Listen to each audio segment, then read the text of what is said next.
Welcome back to the Roadside Rescue YouTube channel. I'm Ernest, and on this episode, this is going to be the first episode, and this is going to be the first episode on the rebuild of the Cummins. I've got a bunch of new parts. Let's go through them, and I've got to get the rust off of this block today. I'm going to make a long form video about once a week, and I'll try and make a shorter reel every day. So to start this video off, let's go through what I got for the rebuild kit, and then we'll finish it off with removing that rust. I'm gonna have to go get some stuff before I can remove that rust, but my brother's coming over later and I'm gonna help him do a bushing on his control arm. And my little press kit for that's kind of busted up. Where is it? Oh, here. So I might also have to run to the auto parts store and get a new one of these kits.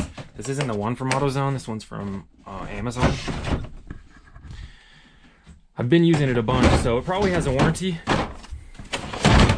But if I just need one real quick this afternoon, I've already got to run to the auto parts store. I'm gonna need a bunch of cleaner if I'm gonna remove that rust as well.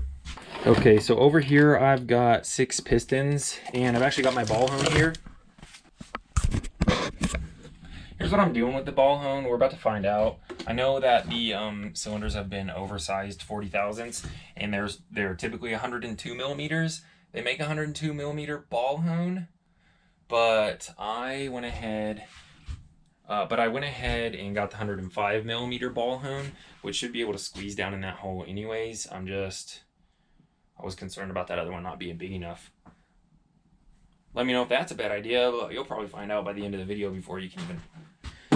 Okay, so I've got 6 pistons over here with 155 degrees cup in them, and that's so you can run either, and they come either 145 or 155, but I was reading online, if you have 145s you can only run 145 injectors.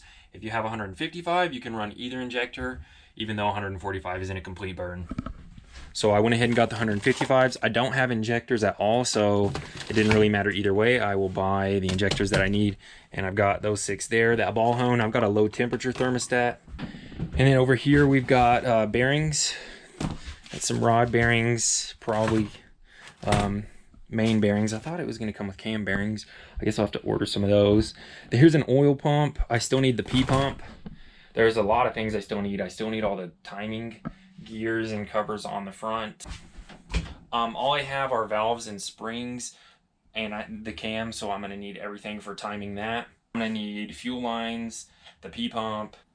So my hope for this video is, I guess we're not going to open these boxes and get a look. Lower gasket set and upper gasket set. I'm not sure which one's which. That's all that came in the rebuild, so that's what you get for 1,500 bucks. That's the other kit. That was the adapter kit with like flex plate, billet plate for the 4L60E. So I'm definitely over halfway with what I need. And at this point, I can really start building the motor. I'm expecting to hear back from Dave's Auto in Centerville later this week, so I might go up there and get some machining done if we need to. Specifically, the only thing I think I need is to get the crank and cam polished. I've got a killer dowel pin now. That was supposed to come with the killer dowel pin kit. So I'll eliminate the killer dowel pin, and there's just a ton of stuff. And as far as like thrust bearings and stuff like that goes, I don't have anything like that either. To really get going, I'm gonna have to pull the block out today if we're gonna ball hone that and stuff. So I'm gonna get my hoist out and probably set this in the bed of my truck on something that'll keep it nice and safe. As far as this rust goes, it's not really pitting anywhere. I'm gonna get a polishing stone and polish this, and if I need to get it remachined, whatever, we'll just do that. It's not a big deal. But it was already machined, so it should be nice and flat. If I can clean up this rust, I'm not too worried about that. The ball hone will clean out these cylinders nice and well. And that's just like really bright rust from just a little bit of water getting on it once. Anyways, we'll see how well this cleans up. Let's go ahead and yoink it out of there. Welcome to the series. Okay, looks like there's a bit of residue on the front from that, which I thought I got off. Now I'm concerned how you're supposed to get that all the way off. I'm gonna just use a little Scotch-Brite on this. I'm thinking I might just hit it on this head right now for a second anyways, real light. Okay, let's get the hoist out. Like I said, I'll set it right here on the bed of my truck and just stick it back in there. My brother's gonna come over later and I'm gonna replace a bushing on his control arm.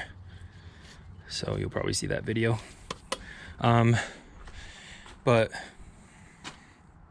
I should, but between then and the rest of the day, my goal is to get this completely clean and determine whether or not we need to resurface the mating surface there.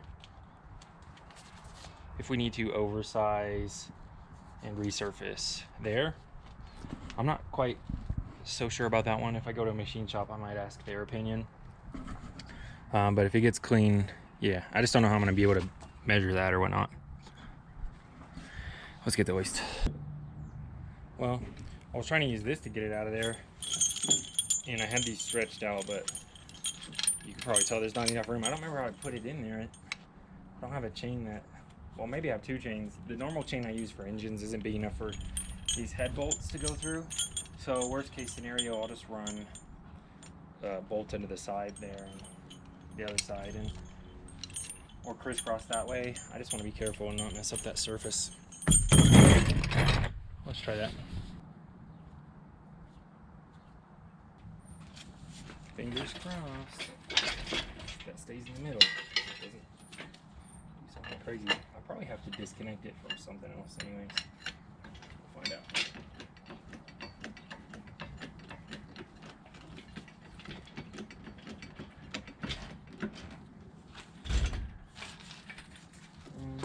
Gotta make it a little tighter. Not much of a choice.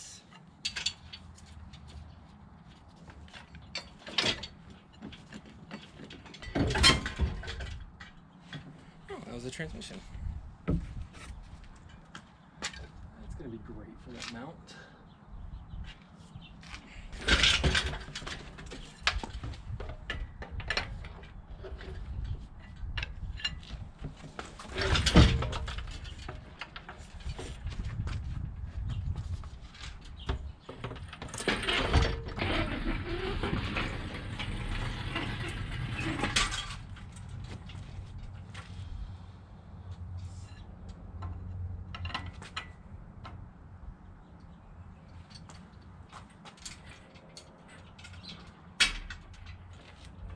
All right, let's hone this.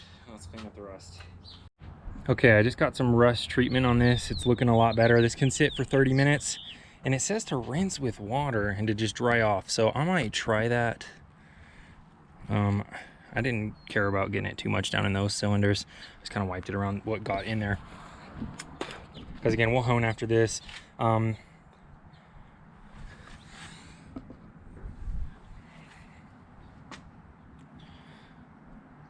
And I'm about to do some control arm bushings for now, so I'll just clean this up in between then. All right, so my brother brought over a bushing, and I took his tire off, and I'm like, all right, let's replace this bushing. It kind of looks okay though. What's going on? And he's like, oh, it's shaking real bad at 60 miles an hour. And I'm like, okay, you just need to go get your tires balanced. But they were really worn in a weird way, so I said you need an alignment and a couple of new tires at least as well. I wasn't able to like help him out much. I just sent him on his way and told him to spend more money somewhere else. But I just got back to this block. It was kind of dry, I think because I spread out a little bit over a big surface, so I sprayed a lot more on there. You can see how gunky that is. Yeah, it's working. That's all I can say. Is it working good enough to where I don't have to remachine this? We'll find out. I'm willing to try it and do this like 2 or 3 times before I say, well, I'll just resurface it hopefully when I get to Dave's. Now, now I've got to clean this up. What a mess.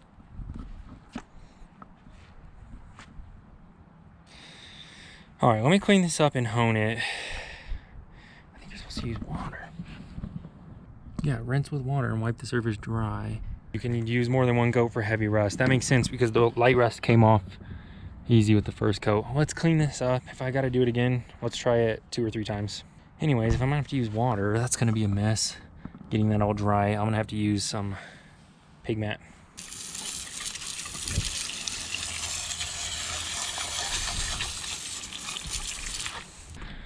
Okay, so I've got my block here. I just put some rust treatment on it. That did pretty good. I'm probably gonna have to do it one more time, but before I do that, Man, that turned out really well. Yeah, I'm hoping I don't have to get this remachined again now at this point. That's looking promising. I do need to hone the cylinders. They always needed to be honed. They were only ever machined. So I've got my ball hone here. Again, I mentioned earlier that this is 105 millimeters instead of 102. And I think that's close enough. 105 was on sale. Also, I'm not going to use like WD-40. I'm just going to coat the cylinders with some oil. Cut, and then I'll clean and recoat everything in oil. I'll probably give it one more rush treatment this afternoon. I've got time.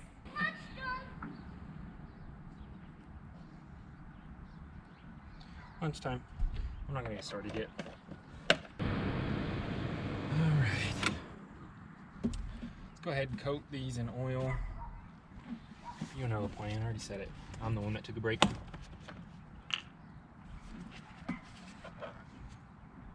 Oh, that was a ton. That was more than I wanted.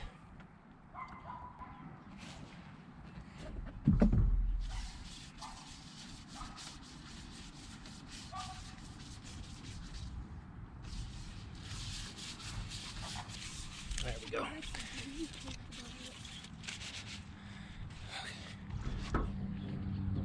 Step 2. Man, I'm going through a lot of gloves on this project.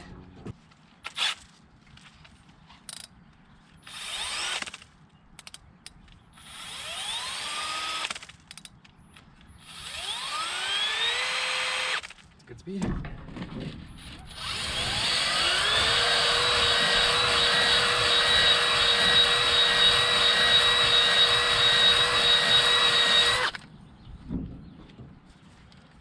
The next one.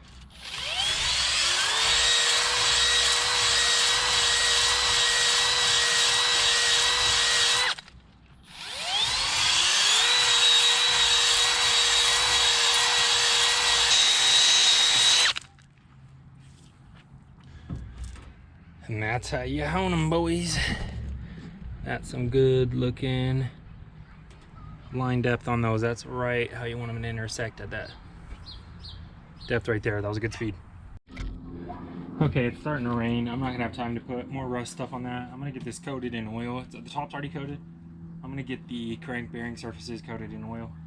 And I've got to pick that up and get it out of the rain fast. It's not gonna be hard, but it's gonna rain for the next little bit, it looks like. And it's coming down harder. I thought I had more time to hone right there.